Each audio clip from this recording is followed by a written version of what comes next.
Salam əzizləyicilər, ümid edirəm ki, yaxşısınız hər biriniz. Bu günləri üzvü gübrənin faydasını göstərəcəm ki, bitki immunitetini və bitkini şaxtaya qarşı necə davamlı edir. Və sübutlarla. Gördüyünüz bu əlimdəki turp və yerdəki gördüyünüz bu turplar. Görürsünüzmü? Hamısını şaxta vurub. Hələ oralığı daha məhv edib. Amma bu turp, baxın, artıq yavaş-yavaş inkişaf edib, yəni fotosintez gedir. Fotosintez gedir, yəni meyvəsini elə şişirdə bilər. Görürsünüzmü üzvü gübrəni? Mən heç nə demirəm. Sadəcə rəy gözləyirəm. Torpaq canlılığını qorumaq üçün üzvü gübrə lazımdır. Bunu unutmayın.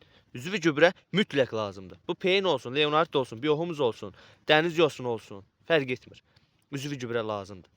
İnsan daimi dərmanla qidalanıb yaşaya bilməz.